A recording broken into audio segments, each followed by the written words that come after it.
Thanks for watching us on YouTube. Did you know YouTube only keeps selective videos on its platform? So if you want to make sure you get the full picture, just subscribe to our newsletter. Go to newsletter.ntd.com and sign up. It's free. A gang of thieves has once again looted a big-name store in California. Reports say the suspects took an estimated tens of thousands of dollars worth of goods from a Nordstrom in LA. NTD's Miguel Moreno has that story. It's only been a few days since this San Francisco Nordstrom was robbed by about 80 people, some of whom you can see in this NBC video rushing out with the goods. This time in Los Angeles, another Nordstrom was hit on Wednesday. ABC reports that 5 suspects were involved in this heist, but an estimated $25,000 worth of goods was stolen. No arrests have been made. I mean, this is a direct case of policy impacting results you see on the ground. Political sciences professor Wilfred Riley told The Nation Speaks that in his view, this problem stems from California's Prop 47, a measure passed in 2014. Which essentially reclassified a whole bunch of crimes as misdemeanors rather than felonies. And I mean, this was obviously shoplifting, this was retail theft, this was grand larceny, this was things you wouldn't expect, like forgery. And the cutoff or top value was $950 or $1,000 for these crimes. This is pretty substantial theft. And what we've seen as a result of that is people often, we've all looked at the videos online, walking into, say, a Walgreens and walking out with $940 worth of goods. And it's very difficult to get a Class B misdemeanor prosecuted in a giant urban area. So very often there's no real police attempt to pursue those criminals. In 2018, the Public Policy Institute of California found evidence that Prop 47 may have contributed to a roughly 9% rise in larceny thefts. The study also found that the rearrest rate fell nearly 2% for crimes the prop had reclassified. In 2014, then Republican Congressman Newt Gingrich, Republican Senator Rand Paul, and then Lieutenant Governor of California Gavin Newsom supported Prop 47. Gingrich said in an LA Times op-ed that the measure would stop the wasting of taxpayer dollars on locking up low-level offenders. Recently, several stores have been hit by these organized robberies, like this Prime 356 clothing store in Oakland. The owner set up a GoFundMe asking for financial help to cover for their losses. They've almost reached their $15,000 goal. Miguel Moreno, NTD News.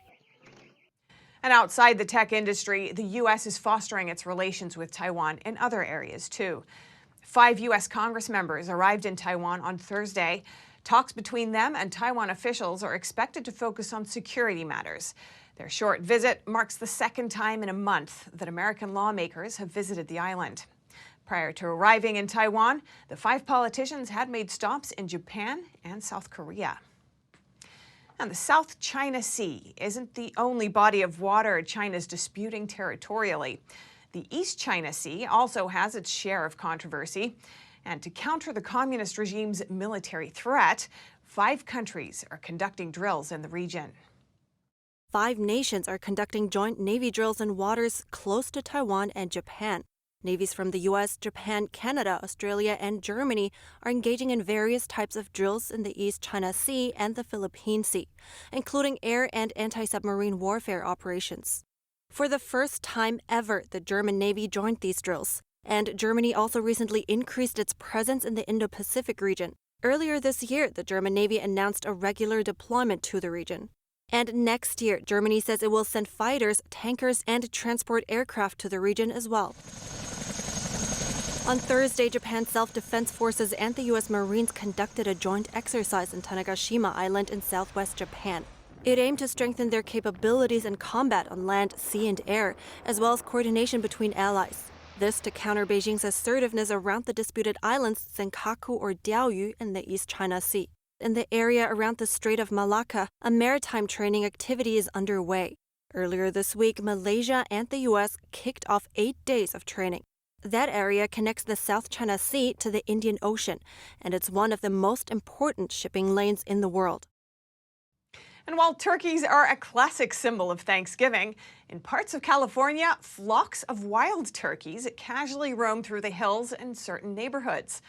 NTD's Cynthia Kai spoke with some East Bay locals to hear more about the local feathered residents. As the morning sun warms the hills of Lafayette, California, a flock of turkeys begin their morning hunt for food. Locals say their feathered neighbors showed up around 2001 and have made a home near the city's reservoir and residential areas. And it was a little bit jarring because one day there were no wild turkeys and all of a sudden there were like hundreds. When I was a senior in high school, they were actually like on the roof of Camp Lindo High School one day. And that was the cover of our yearbook that year. She says the birds are brave little guys. They have no fear of humans, dogs, or even coyotes. When I was in high school, my friend was picking me up because we were going to go take our SATs. And she called me from her car and she was like, I can't get out. The turkeys are right outside the door of my car and won't let me out of the car. At the Lafayette Reservoir, some feathered friends can be seen crossing the road or momentarily holding up traffic. Locals say they are used to seeing the birds strutting around town, though their population has decreased in recent years due to coyotes. Yeah, they're stubborn, they don't move. They are stubborn. Right. They're always blocking the road for the most part. They flew up on our roof one time. The turkeys in people's yards, or in some cases, the roof, were introduced to the state by the California Department of Fish and Wildlife in the 1950s through 90s. These fowl prefer forested-type habitats, like the coastal foothills. Yet many turkeys have developed a taste for the suburbs of Sacramento and the East Bay. And also, I'm a golfer, and when we go on the golf course, sometimes they get in the way. Many people came out to the reservoir on Thanksgiving Day to enjoy the morning sun. This morning, my daughter and I are here for multiple reasons, just really giving thanks to this beautiful space that God created. The sun, the trees, the water is gorgeous, so we're really grateful for this. People say the reservoir is a wonderful place to jog and spend time with family and friends before the big Thanksgiving dinner. But the wild turkeys are sitting out the celebration. Cynthia Kai, NTD News, California. Postal workers are gearing up for another holiday crush. The US Postal Service says it prepared for the volume of packages and mail it saw last year and hopes to get everything delivered on time this holiday season. The U.S. Postal Service and private shippers UPS and FedEx are hiring more people, bringing in nearly 250,000 temporary workers. That's to make sure they don't get overwhelmed. Between Thanksgiving and New Year's Day, which is what we term our holiday season, we're expecting 25 billion letters, cards, and packages to go through our system. USPS says last year's holiday season was a wake-up call, as parcel volumes exceeded far beyond expected levels. At the time, they weren't prepared for it. This year, we know what to expect. We're fortunately coming out of the pandemic, it seems, or at least getting back to some sense of normal. But we know that it's going to be another record season for packages, and we have all of the infrastructure in place, and we're putting everything in place to make sure we can do that successfully, not just for the holidays, but going forward. Postal Service executives say the USPS is prepared to get everything delivered this year. They added 40 new annexes at key locations and altogether about 7.5 million square feet of space across the country. We've got 112 new parcel sorting machines that are either installed or going to be. I believe there's 102 of them in place as of this morning, but new ones going in every week, and we'll have all of those ready for the holiday season.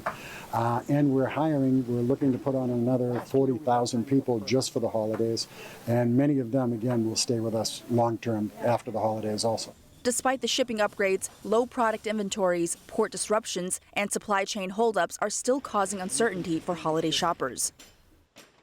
President Biden and the First Lady have a message to Americans celebrating Thanksgiving this year. The White House released this pre-recorded video. Let's take a look. Happy Thanksgiving, everyone. This is always a special time in America. President Biden and First Lady Jill Biden say this year the blessings of Thanksgiving are especially meaningful after being apart last year. We have a new appreciation for those little moments we can't plan or replicate. The music of laughter in a warm, full kitchen, the thump of small feet making big sounds, the circle of faces crowded around our dining room table, glowing in the candlelight. Biden says as Commander-in-Chief, he is especially grateful to our service members and their families for the sacrifices to our nation. Whether your spouse is deployed or you've settled into yet another base, The holidays just aren't the same without the people and the communities that make this holiday special. We are so grateful for your service. In a proclamation released Wednesday, Biden also thanked farmers, frontline workers, educators, parents, healthcare workers, scientists, and researchers.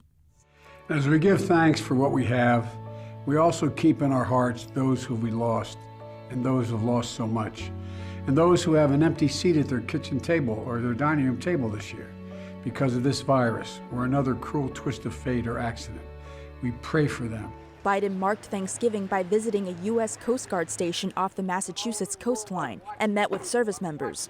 And from the Biden family to yours, happy Thanksgiving, God bless you, and may God protect our troops and their families.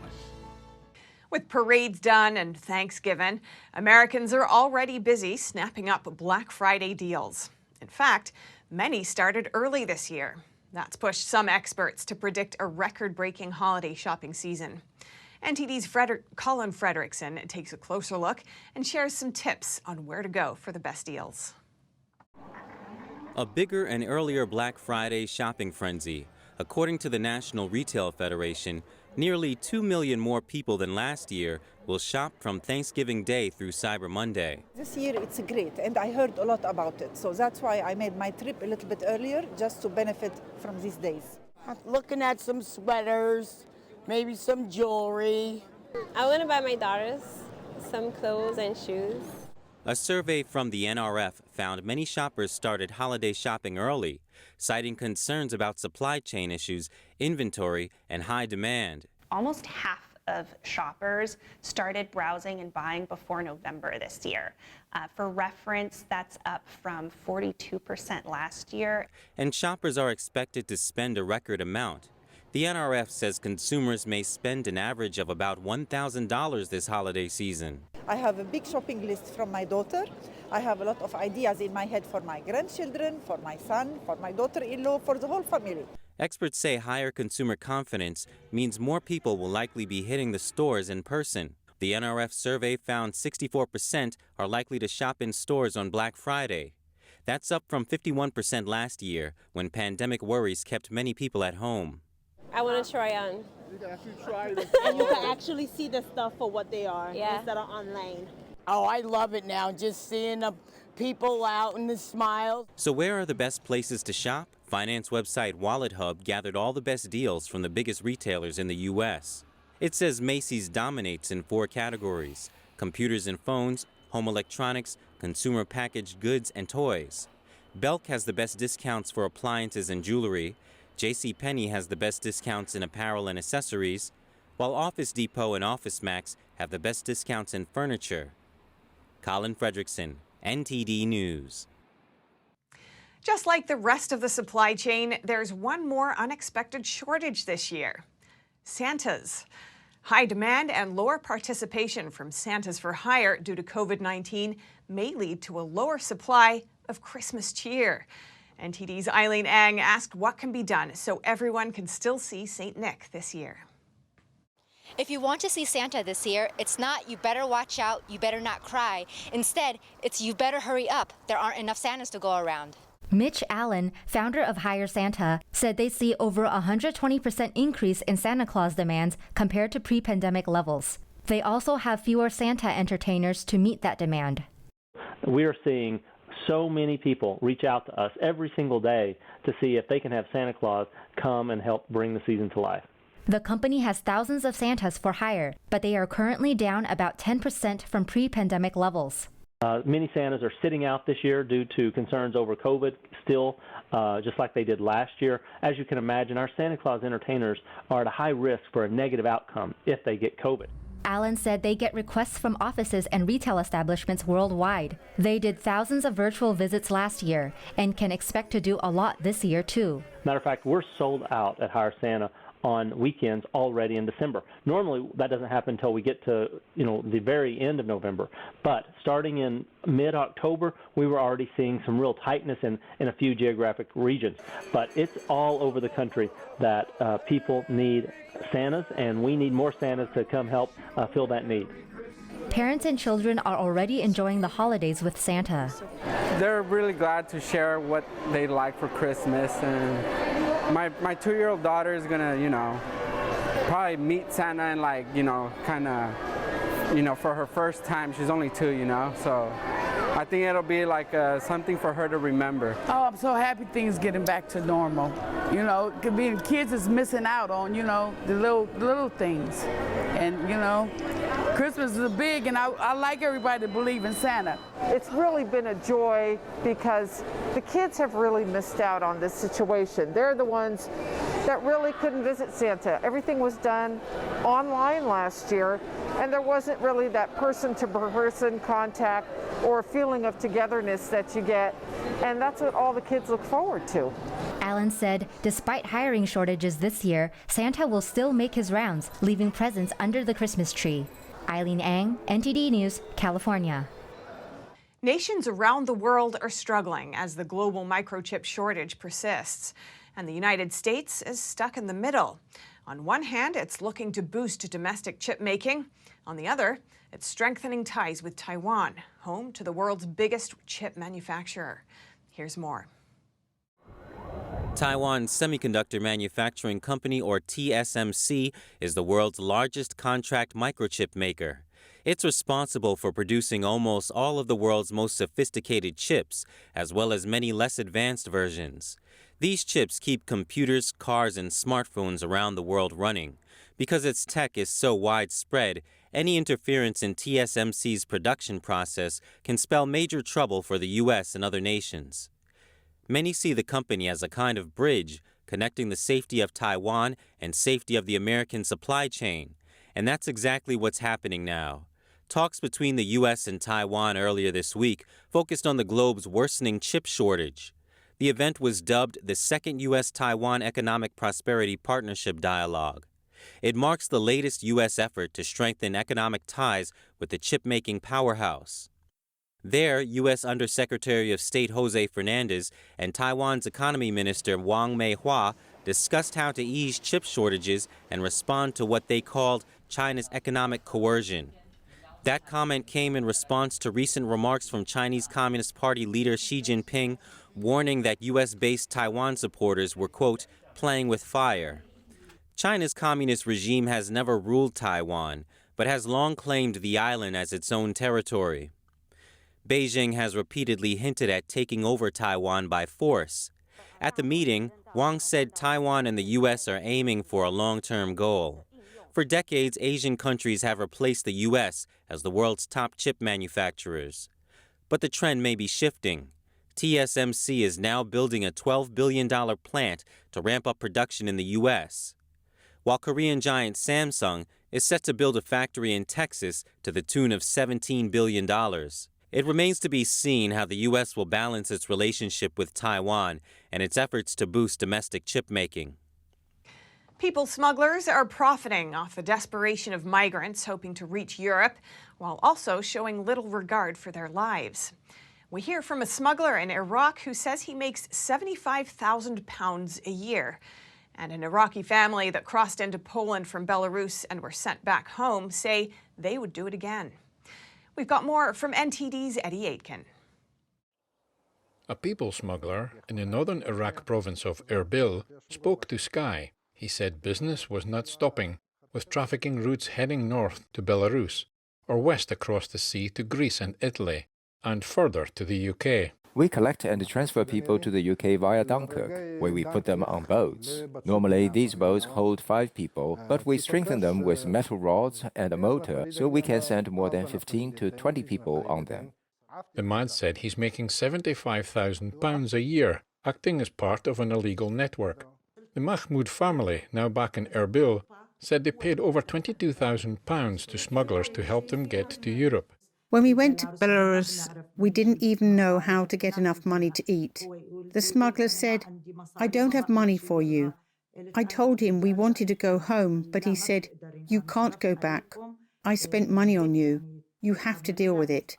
He treated us like animals. The family managed to cross into Poland from Belarus. They said Belarusian border forces helped them get across. The Belarusian police? Yeah, Yes, border police border guards. They cut the fence. Yes. But Polish authorities eventually caught them and sent them back. They say they are willing to risk the journey again. We have money, yeah, we back again. On summer. Yeah, on the summer. Yeah. Because we don't have life in here, and we don't have future, and we don't have money. We lost everything. The medical director of a Polish hospital near the Belarus border is seeing first-hand migrants from Iraq coming into his hospital every day in serious condition. They suffer from hypothermia, pneumonia, broken bones and severe dehydration. He's of Kurdish origin, so he asked a Kurdish TV channel in Iraq to let him go on the news to warn people back in his homeland. We must teach young people that the illegal way is not a good way.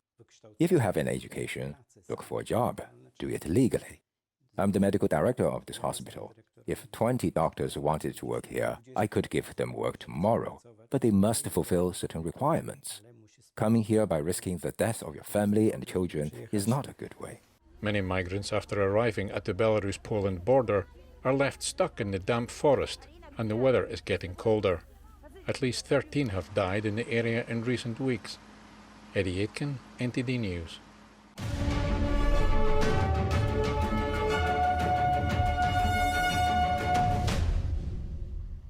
Thanks for watching us on YouTube. Don't forget to catch all of our programs on TV. NTD Evening News is on every weekday at 6:30 p.m. Find your local NTD channel at ntd.com/TV.